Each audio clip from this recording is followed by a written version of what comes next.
함께 하신 주님을 찬양합니다. 오늘같이 나눌 하나님의 말씀을 통하여서 오늘은 과연 그렇지 아니하냐 라는 제목으로 같이 나누기를 원합니다. 하나님께서 앞에 1장에는 어떤 말씀이 있었습니까? 남유다와 북이스라엘 주변에 있는 여러 나라들에 대해서 하나님께서 그들의 불리함, 그들의 서너 가지 죄를 선포하십니다. 그리고 그들을 심판하시겠다고 선포하신 내용이 앞의 말씀입니다. 자, 그러면서 오늘 본문의 말씀이 아모스서 2장 4절부터 16절까지의 말씀은 북이스라엘과 남유다의 서너 가지 죄를 고발하기 시작하십니다. 그리고 공의 하나님이 이제 택하신 백성인 이 유다와 이스라엘에게도 심판의 메시지를 선포하시면서 그 하나님께서 베푸신 은혜와 그 은혜에 대한 배은망덕한 이스라엘에 대하여서 말씀하고 있는 것이 오늘 본문의 말씀입니다. 먼저 4절부터 5절까지의 말씀에 보면 4절과 5절의 말씀에 보면 남유다의 죄를 말씀하고 있어요. 보니까 4절에 여호와께서 이와 같이 말씀하시되 유다의 서너 가지로 말미암아 라고 하면서 유다의 서너 가지 죄를 말씀하고 있습니다. 근데 그 죄가 뭔가 봤더니요, 하반절에 보니까 내가 그 벌을 돌이키지 아니하니 이는 그들이 여호와의 율법을 어떻게 해요? 멸시하였대요. 그리고 또 율례를 지키지 아니하고 또 그의 조상들이 따라가는 거짓 것에 미혹되었습니다. 그의 조상들이 따라가던 거짓 것이 뭡니까? 우상들을 말하고 있죠. 우상들에 미혹되어졌다는 것이에요. 자, 하나님의 말씀을, 율법을 멸시하고 그 말씀을 지키지도 않고 거짓것, 우상의 것들에 미혹되어 사는 것이 누구다? 남유다의 죄다 라고 하면서 이러한 남유다에 대하여서 하나님이 심판하십니다. 어떻게 해요? 내가 유다에 불을 보내겠고 예루살렘 궁궐을 다 살라버리겠다 라고 하면서 가혹한 시험과 고통이 남유다 땅에 임하게 될 것이다 라고 하면서 말씀하고 있습니다. 성경의 전체 말씀에서 선지서나 그리고 예언서에서 나오는 그 불의 개념이요, 심판의 개념입니다. 불은 심판의 개념을 가지고 있어요. 그래서 내가 유다에 불을 보내리니 심판하리니 예루살렘의 궁궐을 살리려 파멸시키겠다. 하나님의 말씀대로 이루시게 만들어 버리겠다는 거입니다. 자, 이게 바로 남유다의 서너 가지 죄입니다. 그리고 자, 6절부터 8절까지에는요, 북이스라엘 죄를 말씀하고 있네요. 6절에 보니까요, 여호와께서 이와 같이 말씀하시되 이스라엘의 서너 가지 죄로 말미암아 내가 그 벌을 돌이키지 아니하리니 라고 하면서 말씀합니다. 그들의 죄는 어떤 죄인가 봤더니요, 이는 그들이 은을 받고 의인을 팔며 은을 받고 의인을 팔았대요. 은을 받고 사람을 파는 건 누구예요? 노예죠. 노예나 종을 팔 때 은을 받고 팔았는데 사람을 이렇게 파는데 누구를 팔아요? 의인을 팔았다고 이야기합니다. 여기서 의인은 어떤 사람이에요? 하나님의 말씀 안에 있는 자들, 하나님을 잘 신뢰하고 바라보고 의지하는 자들, 자기들이 종교적인 열심, 어떤 종교? 이방신을 향한 종교적 열심, 그 종교적 열심에 같이하지 아니하고 있는 자, 평상시에 눈에 거슬렸던 자들, 평상시에 하나님의 말씀 안에 섬으로 말미암아 우리와 또 다른 삶을 살고 있는 것처럼 보이면서 항상 거룩하게 보였던 자들, 이런 의인들을 어떻게 해요? 은을 받고 팔았다. 이 은을 받고 팔았다라는 것은요, 그들이 자기들에게 조금이라도 흠이 있다면, 조금이라도 자기에게 돈을 빌렸거나 자기에게 걸린 것이 있다면 이것을 통하여서요, 고소하고 그들을 팔아버렸다. 인정사정 봐주지 않고 그들을 짓밟아 버렸다고 말씀하고 있어요. 자, 그리고요, 또 신 한 켤을 받고 가난한 자를 팔며, 가난한 자를 팔 때 신 한 켤을 아주 헐값에 그들을 팔아버리고요. 그 다음에 7절 8절에 보니까요, 그들의 포악한 모습을 말하고 있습니다. 북이스라엘은요, 당시 아주 강력한 힘과 그리고 경제적으로 군사적으로 힘과 부를 자랑했을 때가 바로 이 북이스라엘 때예요. 특히 여로보암 2세로 말미암아서 북이스라엘이 굉장히 부강한 적이 있었습니다. 그리고 그 부강함으로 말미암아 하나님의 은혜를 주셨음에도 불구하고 이것을 통해서 뭐 했어요? 더욱더 죄악 가운데 머무는데 힘썼던 자들이 이 북이스라엘 자들이죠. 그들의 부유함, 가지고 있는 경제적인 힘을 가지고 어떻게 합니까? 가나안 자를 더 짓밟았던 자들이 바로 북이스라엘의 죄다라고 하면서 나머지는요 거의 다 부유하고 힘 있는 자들이 가난하고 힘 없는 자들을 짓밟는 이야기가 나오고 있어요. 이 때문에 가족이 노예로 내몰리게 되어지는 상황들, 그리고 저당 잡힌 옷을 돌려받지 못하고 그들은 빨고 그것을 옷을 신명기의 말씀에는요 너희가 누구든지 저당을 잡고 저녁 때 어떻게 해요? 그 옷을 돌려주라고 얘기합니다. 왜요? 그들이 저녁에 그 밤에 추위 때문에 얼어 죽는 사람, 동사로 죽는 사람들이 있었기 때문이에요. 그러니까 그 추위에 견디지 못하고 죽는 자들을 보호하기 위해서 하나님께서는요 너희가 옷을 저당 잡았으면 저녁에는 그들에게 다시 돌려줘야 돼 라고 율법으로도 말씀해주고 있었는데 이것을 돌려주지 않습니다. 그리고 저녁에 잠잘 때 자기들은 밑에 바닥에다 깔고 잠자고 있는 거예요. 그러면서 푹신푹신하게 자기들은 편하게 잠을 자고 있는 거예요. 그리고 반면에 이렇게 그들은 어떻게 잡니까? 포도주를 빼앗은 그들에게서 빼앗은 돈이나 이런 것들로요 포도주를 사서 마신다고 얘기합니다. 8절의 말씀에 보면요 모든 제단 옆에서 전당 잡은 옷 위에 누우며 그들에게서 빼앗은 옷 위에 누우며 그리고 그들의 신전에서 벌금으로 얻은 포도주를 마시며 그들의 신전에서 어떻게 이방 신전이죠? 그리고 모든 제단 옆에서라기는 모든 제단도 또한 이방 신들의 제단이겠죠? 그 제단 옆에서 전당 잡은 옷 위에 어떻게 해요? 여인과 같이 눕고 또한 그들의 신전에서 벌금으로 얻은 그 돈을 가지고 포도주를 사서 먹는 거예요. 이런 일들이 있습니다. 가난한 자들은 추위에 얼어 죽기도 하고 그리고 그들의 빼앗긴 돈으로 말미암아 먹을 것이 없어서 굶어 죽기도 하는 일들이 있는데 이렇게 약자가 어떻게 착취와 억압으로 인하여서 힘들어하고 어려운 상황에 대해서 이 이스라엘의 죄가 뭐예요? 그들을 돌아보지 않고 있었다는 거예요. 그들은 종교적인 열심은 있는 것 같았어요. 하나님을 향하여서 섬긴다고 하면서 남단과 북단에 있었던 베델과 단 위에 세워놨던 금송아지에다가 정을 합니다. 이것이 우리의 하나님이다. 그러면서 하나님을 멋지게 섬기는 것 같지만 우상을 섬기고 있었고요. 그들은 하나님의 종교적인 열심이 있는 것 같았지만 저희 삶 속에는 하나님을 섬기는 그 말씀이 있었다 없었다? 없었다.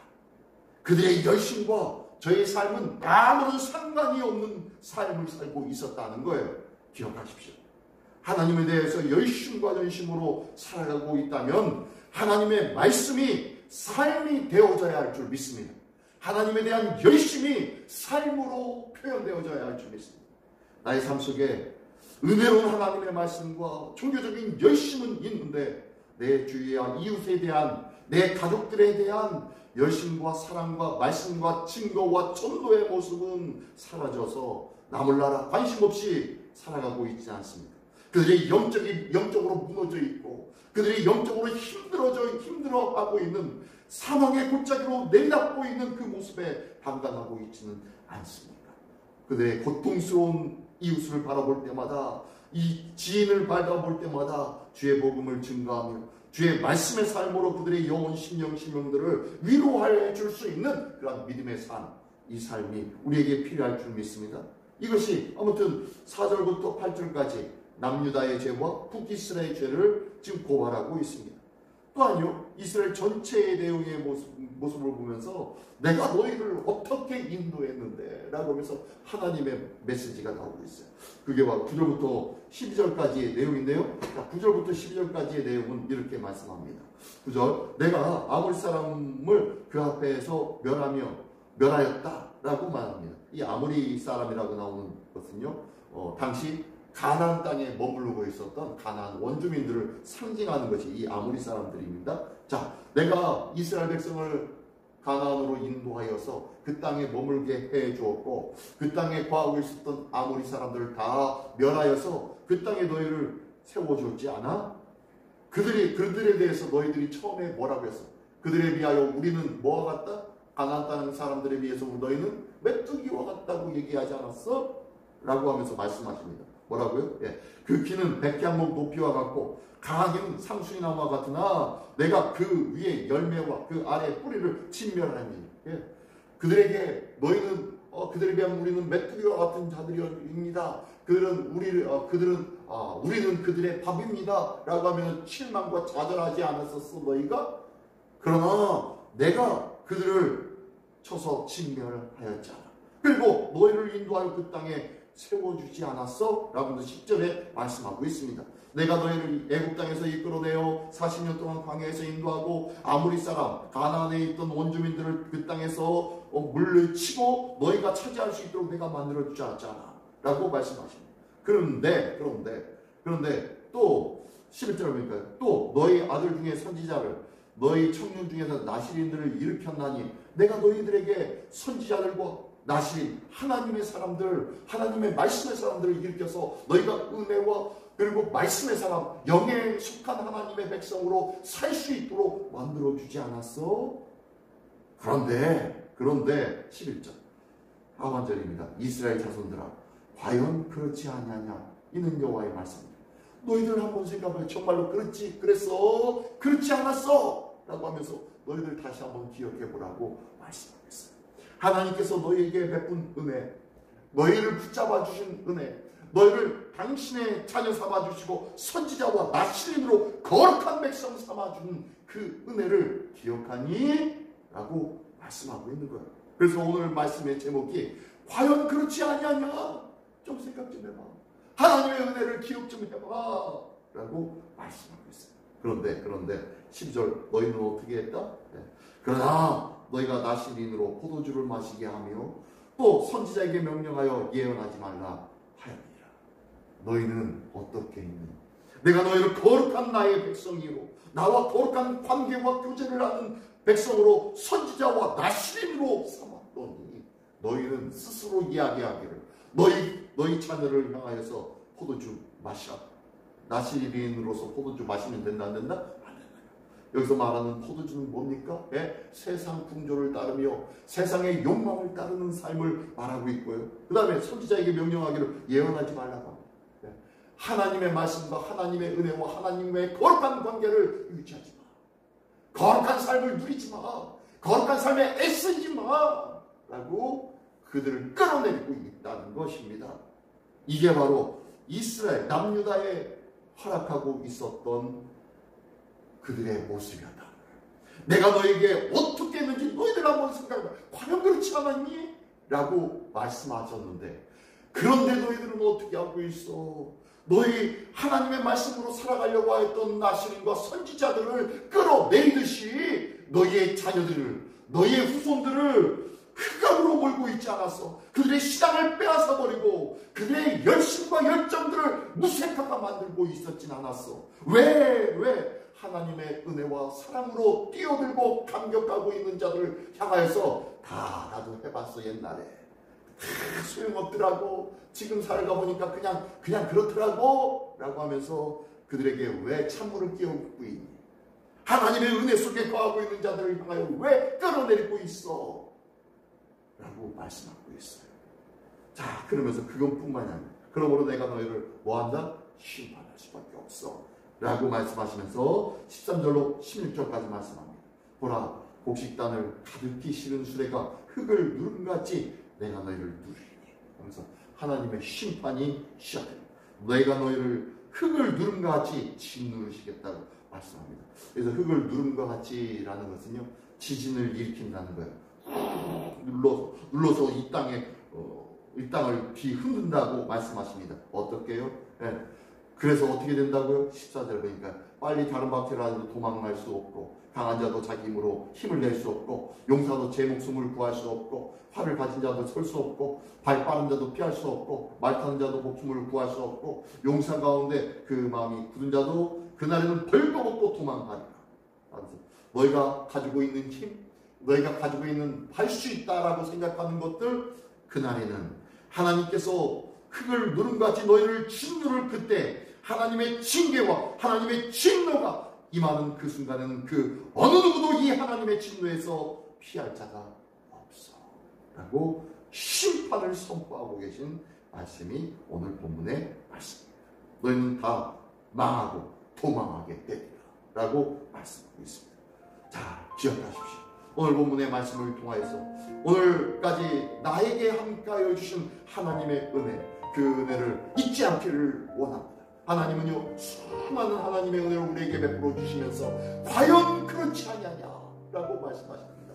하나님의 은혜를 기억해봐라. 그리고 그 은혜 가운데 거해라 라고 말씀하고 있습니다.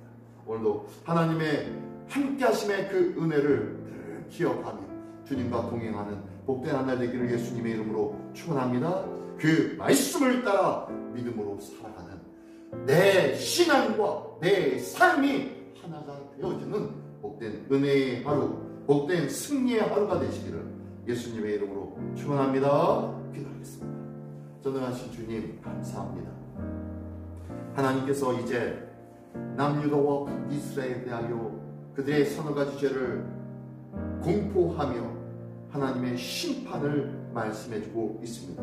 아버지 하나님, 하나님께서 주신 은혜, 하나님께서 베풀어 주신 놀라우신 그 은혜를 우리가 기억하지 못하고 생각하지 못하고 마음에 새기지 못하고 눈에 보이는 것들만 바라보며 살고 있었던 우리의 삶은 있지 않은지 다시 한번 돌아보게 하여 주옵시고 늘 우리 주님의 은혜를 기억하며 그렇지 아니한지 다시 한번 돌이키며 하나님 앞에 영광 돌리는 삶이요 주님과 동행하는 삶이 오늘도 있어질 수 있도록 인도하여 주시옵소서. 그리하여 하나님을 향한 뜨거운 믿음의 열정이 나의 삶 속에서도 온전히 나타나는 삶과 말씀이 하나 되어지는 삶이 오늘도 있어지게 하여 주시옵소서. 오늘도 주님의 성령님 큰거적으로 역사하여 주셔서 모든 삶의 순간순간마다 말씀이 기억나게 하여 주옵시고 하나님의 은혜가 기억되어 주셔서 그 말씀으로 오늘을 감격하며 감사하며 영광 돌리며 살아가는